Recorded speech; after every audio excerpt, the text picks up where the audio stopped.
Hello friends, आज हमारी next video है कि HWC पर 12 हेल्थ सर्विसेज कौन कौन सी प्रोवाइड की जाती है। बहुत सारे CHOs हैं या हमारे साथी हैं या हमारे HWC का स्टाफ है या आशा वर्कर्स हैं, उनको ये नहीं पता होता कि हमारे HWC पे अपग्रेड होने के बाद टोटल 12 हेल्थ सर्विसेज कौन कौन सी होती है। ठीक है, तो इसको याद करने का एक आसान सा तरीका भी मैं साथ में ही बताऊंगी। सबसे पहली होती है care in pregnancy and child birth.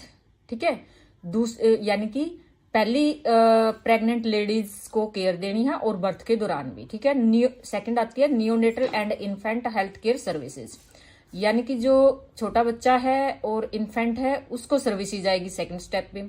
फिर थर्ड आती है हमारी childhood and adolescent health care services, यानी कि जो बच्चे हैं और एडोलोसेंट हैं उनको सर्विसेज देनी है।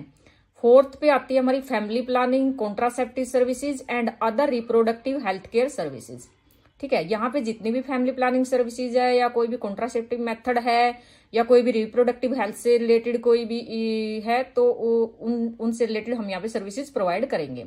इसके बाद आगे आता है फिफ्थ पे screening, prevention, control and management of non communicable disease for about 30 year age group, यानी कि हमने उनका BP, sugar, HB, oral cancer, breast cancer, cervix cancer ETC की स्क्रीनिंग भी करनी है जो 30+ एज ग्रुप हो चुका है, और बीमारियों की रोकथाम कैसे करनी है, उनको कंट्रोल कैसे करना, उसकी मैनेजमेंट ETC क्या है, वो सब पे ध्यान देना है और ये कार्य हमने करना है।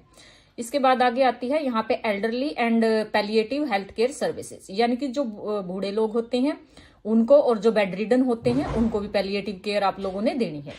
इसके बाद आगे आती है जी management of communicable disease and including national health programme. आपने किस चीज की मैनेजमेंट करनी है, जितनी भी कम्युनिकेबल डिजीज हैं और साथ में जितने भी नेशनल प्रोग्राम चले हुए हैं वो भी चलानी है। इसके बाद 8 पॉइंट आता है हमारा management of common communicable disease and out patient care for acute simple illness and minor elements. ठीक है, यानी कि जो कॉमन कम्युनिकेबल डिजीज है ना, जैसे कि जो फैलती हैं, TB है, HIV है, ETC बहुत सारी हैं, वो आप यदि नेट पे सर्च करोगे तो आपको मिल जाएगी। ठीक है, उनकी, और जो भी OPD में पेशेंट आते हैं उनकी, और जो अचानक बीमार हो जाते हैं और हल्की फुल्की उनको बीमारी है उनकी केयर आप लोगों ने उनको लोगों को प्रोवाइड करनी है। इसके बाद आगे आती है basic oral health care services. आपने बेसिक सी जो केयर होती है ना वो देनी है, अगर लगे तो पेशेंट को फिर रेफर कर देना है कि वो आपके कंट्रोल में नहीं है, समझ में नहीं है, वो सीरियस है। इसके बाद आगे आती है care for eyes, ear and nose and throat problems. जितने भी इनसे रिलेटेड पेशेंट आएंगे उनकी बेसिक केयर आपने उसको प्रोवाइड करनी है। यदि ज्यादा इन्फेक्शन है या डिजीज गंभीर रूप ले चुकी है तो आपने उसको रेफर करना है PHC लेवल के ऊपर। ठीक है, इसके बाद आगे आता है इमरजेंसी मेडिकल सर्विसेज। जितनी भी मेडिकल इमरजेंसी सर्विसेज है, चाहे एक्सीडेंट है, डॉग बाइट है, कुछ भी आपके पास आता है, सबसे पहले जो बेसिक सी सर्विसेज है वो आपको हेल्थ केयर उनको देनी है और रेफर भी टाइमली कर देना है। ठीक है, इसी तरह से ये देखो यहाँ पे बड़े अच्छे तरीके से दिखाया गया है, हर चीज में पॉइंट टू पॉइंट लिखा गया है। ठीक है, और जितने भी ये डॉक्यूमेंट है साथ में PDF के साथ अटैच मिलेंगे आपको, आप उसको डाउनलोड कर सकते हो और यहाँ इनमें से देख के इजिली किसी भी एग्जाम को की आप तैयारी कर सकते हो, उसको प्रिपेयर कर सकते हो, चाहे वो ब्रिज कोर्स से रिलेटेड हो, चाहे वो एक CHO की जो भी क्वेरीज है वो भी क्लियर हो सकती है, जो भी आप चाहो वो इससे कर सकते हो। अब हम बात करते हैं एक इजिली फॉर्मूला इसको याद रखने की। इतनी सारी हेल्थ सर्विसेज किसी को याद नहीं रहती कि कौन सी है, इसको याद करने का बड़ा इजी सा मेथड है। ठीक है, हम यहाँ पे याद करेंगे 12 हेल्थ सर्विसेज कौन कौन सी होती है। मैंने इसको ना 12 को 6 पार्ट में 2 पार्ट में डिवाइड किया है। अब जितनी भी सर्विसेज है देखिए उसको याद करने का फॉर्मूला क्या है। सबसे पहले आती है एक प्रेग्नेंट लेडीज, यहीं से केयर स्टार्ट हो जाती है। फिर उसकी क्या होती है डिलीवरी और बर्थ। सबसे पहले ही हमारी यही है ना care in pregnancy and in child birth.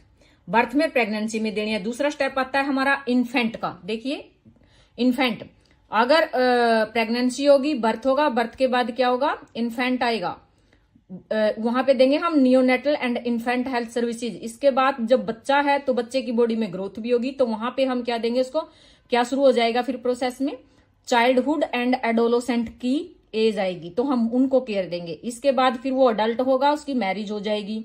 फिर वहां पे जब अडल्ट होगा, मैरिज होगी, तो वो कौन सी सर्विसेज को ढूंढते हैं? फैमिली प्लानिंग, रिप्रोडक्टिव और कॉन्ट्रासेप्टिव मेथड सर्विसेज। तो हमने उस एज ग्रुप को ये देनी है। इसके बाद मैरिज भी हो गई, अडल्ट भी हो गया, बंदा 30+ का हो जाता है, फिर वहां पे हो जाता है उसकी स्क्रीनिंग स्टार्ट, यानी कि स्क्रीनिंग से रिलेटेड सर्विसेज प्रोवाइड करेंगे। इसके बाद आ जाती है जी 30+ के बाद ओल्ड एज, बुढ़ापा। वहां पे जाके हम उनको देते हैं एल्डरली केयर और क्या देते हैं? Palliative care. इसके बाद लास्ट के 6 स्टेप में आती है कम्युनिकेबल डिजीज। ठीक है, ये लिखा हुआ है management of communicable disease including national health programme. इसके बाद आती है कॉमन कम्युनिकेबल डिजीज। ठीक है, इसके बाद आगे आती है simple C oral health, ENT, emergency medical care और कॉमन मेंटल हेल्थ प्रॉब्लम, जो बिल्कुल बेसिक सी होती है, उनकी बेसिक सी मैनेजमेंट आपने करनी है। ठीक है, जितनी इमरजेंसी आती है वो भी डील करनी है। ये मैंने सारे आपको पहले ही बता दिए। Okay, thank you. Next video के अंदर हम बताएंगे कि वहां पे रजिस्टर कितने होते हैं और प्रत्येक रजिस्टर की वीडियो बनाएंगे कि उसमें कैसे रिकॉर्डिंग की जाती है, कैसे रिपोर्टिंग होती है, कैसे मेंटेन होती है, कौन से पोर्टल पे वो चढ़ते हैं। Thank you.